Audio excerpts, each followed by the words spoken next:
do is have a mass of to do, and because you are not being considerate to yourself, and I'm going to put it that blank, because you're not being fair to yourself, because there's so much you can do at a time.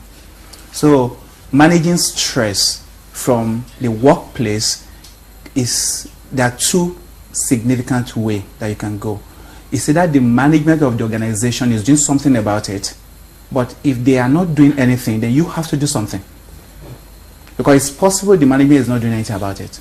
And that's what Ehi said. Management are very concerned about productivity. So you can't walk to your manager and say, sorry, I need a day off because I'm sick. Okay, you're not sick, okay, I'm stressed. And you just give a call. Nobody's going to listen to you. You are stressed, then you are supposed to be dead if you don't want to be stressed.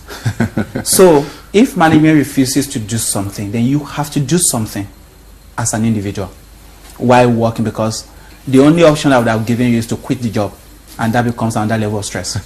So you stay in the job, but you do something. So you have individual management of stress and corporate. I like to focus on the individual because that's key. I don't care what my management is doing, but I have my own life to live, and I need to live it and make it very positive.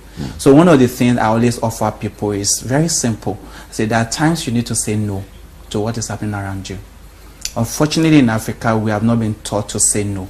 So it's difficult. I'm sure some of us can look straight to our father's faces and say no. And if you can't say no, then you accept so much and you can deliver little. So what happens to you? You go day in and out. Some even go home thinking about somebody's problem because you have said yes when you should have said no.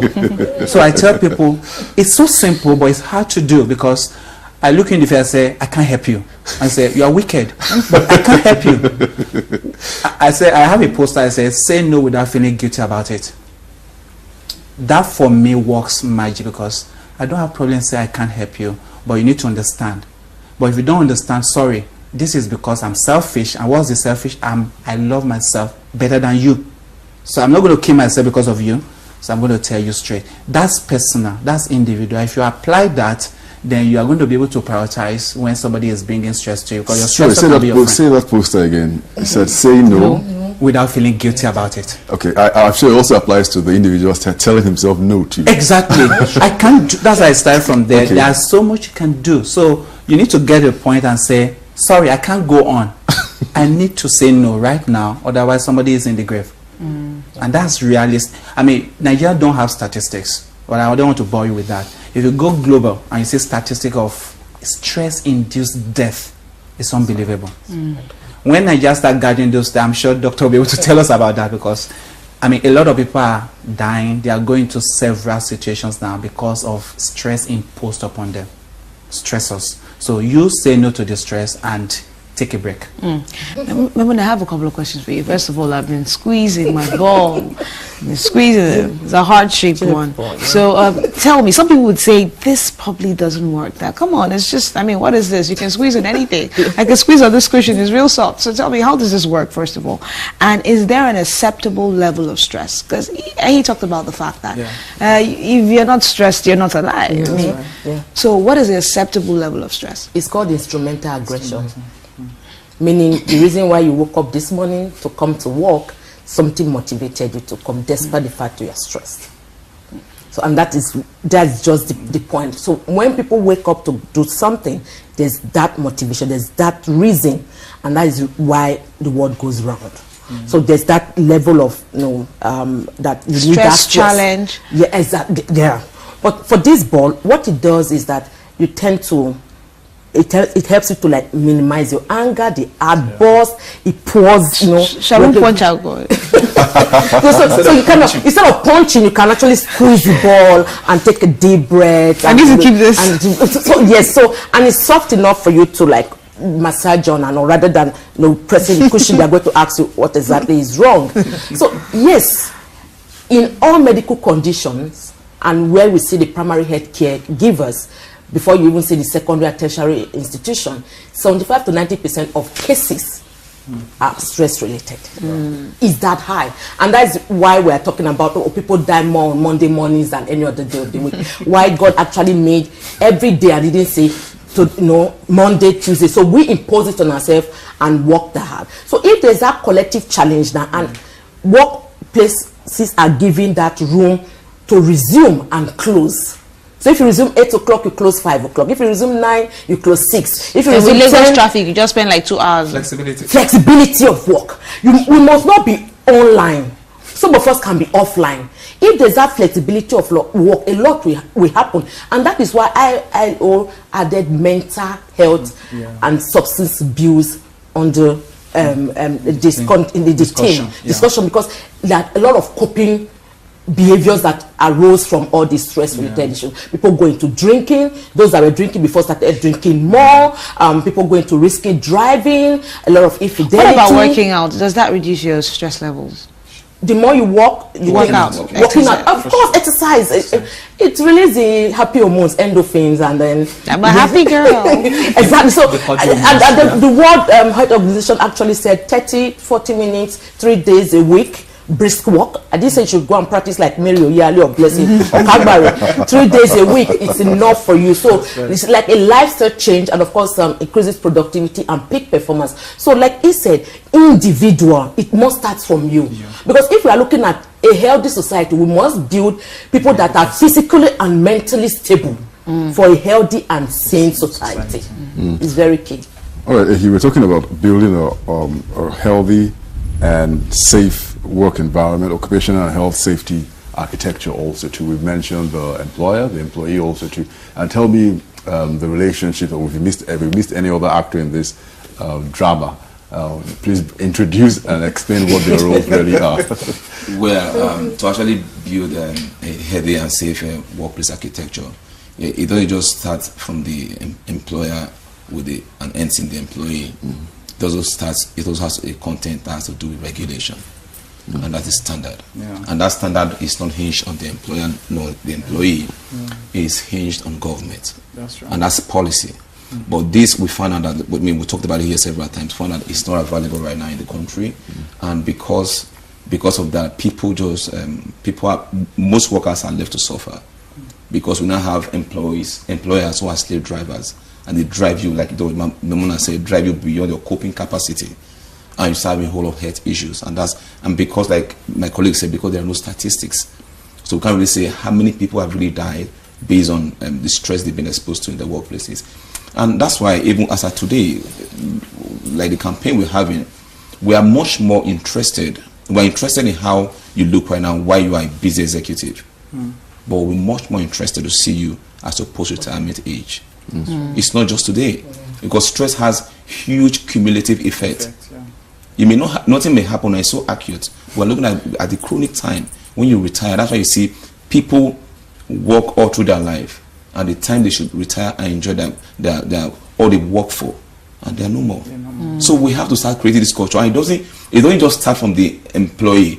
It has to drive from leadership down to everybody. When you work in a place where the leadership actually has a lot of regard for the workers and workplace health and safety are in place, you find that it's a structure that is built, people just align with it. But you find that some structures are built in most workplaces where a total disregard is displayed towards your health and well-being. All you want is profit. When you put profit before health and safety, then that's a very illegal thing to do. Health and safety and profit should be complementary. But what we have in most workplaces, you make them to become competitive. Health versus safety instead of health in safety. So the workers at the end of the day, they are the ones that suffer it. We will kill so many workers, and all we're trying to do by this campaign, we cannot go on like this. We should start. We will start putting cost to every worker that dies. Every worker that dies through workplace unsafe practices. It's not just there. We should classify that as manslaughter and should be taken as a criminal act. I want us to come to that, to the responsibilities of employers and how the law, because I mean you can't really, I mean with injuries you can say, oh, that person lost an arm, that person, but with stress you can't really tell. So it's going to be a problem trying to enforce that. But how do we even test stress levels? Some people have been used to this stress for so long. I mean, this feels scarcity, we've seen it for several years, you know. it comes, it goes, and then you're like, yeah, it's just a Nigerian thing. But how can you really tell that I'm at the point where, you know, this is like difficult? How does somebody, because I think that some people are going to be living with the stress and not knowing that they have reached breaking points until something drastic happens. How can you measure stress levels? All right, thank you very much. We have some researches that have been done. And also add ways in which stress manifests. Oh, okay, right. We have some research that have been done. I saw one recently that Jamie, one of our colleagues, saying, okay, test your stress level. It's just a link, and you can put some things there, and it tells you. Send us a link. Yes, it will just tell you where you are how close you are to the breaking point. But what is basic is this: while we may not have an instrument right now to check and say, okay, I can't see it on your forehead, I can't see it, but I can see it in your response and your reactions. And there's some, if you take a kind of an analysis of a workplace, there could be one or two that in the last 4 or 5 years you have worked together and you see some things that are changing. Now, that's the same person that you have known before, and suddenly the behavior has changed. The way he reacts has changed. The way he goes to himself, because one of the things you see when you are getting close is the fact that you see withdrawal syndrome. You don't want to talk to people. You have become antisocial. All of this immediately tells you, angry. This is not you. This is not you. You are getting to depression. Because once you get into stress level, get into breaking point, the antidepressant become what you are looking for everywhere. And you use them with all manner of combo, with traditional and the English, and you still don't get what you want. So it's important for us to do a surveillance within the workplace to see when you're getting close. Dr. Kadiri is a consultant psychiatrist. I'm sure she probably have loads of examples of what I have. Loads of examples, Lord. It goes beyond just testing the BP, isn't it? It goes beyond that. Right. But the truth is that the one thing I employ organizations to do is create this awareness. I've seen that happening to organization, and it's really it's like a movement. For every organization that I know of this particular organization, their own is just going to create massive mental health awareness in the workplace, because that is one medical condition that you don't have a wound to put a plaster. Is the only medical condition where you don't need an x-ray to say this person has this issue. Is the only medical condition that even the brain does not even recognize there's a problem. So in creating that mental health awareness in the workplace, everybody can categorically say, Dr. Vicky came to give us this lecture and said this. So it becomes a common language. The HR people, they start getting it easy for people to come forth and say, this, I'm going through this, I need to see a counselor, I need to see a therapist. But once that is not there, the moment A comes to me like, are you sure? Come, that's your job. You don't get alternative. You know, there's that fear. There's that, I don't want to talk about it because people will not take me serious, or I'm going to get labeled and all that. But once there's that awareness, and then of course in that awareness, you're also giving the organization some surveys, and you can do a pre and post. And you see, this company I'm talking about, they've done that several times, and they've seen massive changes in the sense that people now come willingly and bereaved. I need to go for counseling, for debriefing. I've had an accident. I need to go for counseling to prevent post-traumatic stress disorder. And these are the things we are talking about, because some certain things don't just come immediately. You are looking at them in the next 3 months, in the next 6 months, sometimes in the next 20 years. Like the Guatemala, researches show that 20 years after, when researches were done, 54% of them had anxiety and depression. You can imagine that whole gap. So some people will leave that organization, like what he said, retirement, they never get to enjoy their money. They just die prematurely. So let's stop compromising our old age and retirement now just because we want to make this money. You may make this money and you may never enjoy it. Okay, Dr. Mingwa, let's suppose break it down. Stress is a symptom that leads to other illnesses. Yes. Just like educate the viewing public what these conditions, stress could lead to, and the dangers of what those conditions are. So many. Some people don't even have pimples, and then all of a sudden they start having pimples. Some people don't have what we call the eczema thing, a lot of skin changes, and then all of a sudden you start seeing skin changes as if you are dirty, but that could just be stress. And some people don't have gray. All of a sudden they start graying. Some people, ordinarily eat like 3 times a day and everything. All of a sudden they start emotionally eating more than necessary, or not even eating at all. So there's a cascade of consequences that comes just from this word stress. So we should look out not only for ourselves, for our friends and relatives, for our children. So in children, you say, okay, because of, you see it, academic performance and issue. It's not only about the depression. Some people withdraw into themselves, but you will see some people burst of anger. You see the road users, a lot of anger on the road. You'll be wondering why people are so angry. So people are, it's not you on the road that they are angry with. It's backlog of anger. So we need to deal with our stress level. So, and you have anything planned? Something you also said, I'd like you to throw shed more light on it, the responsibility of employers to this, and how we could, because I mean you can't see stress, you're not able to put a hold on it, but you want employers to be more responsible and help these stressed employees. So how do we make it important and mandatory, and do you have any activities lined up for today? Yes, thank you very much. I was actually waiting for that.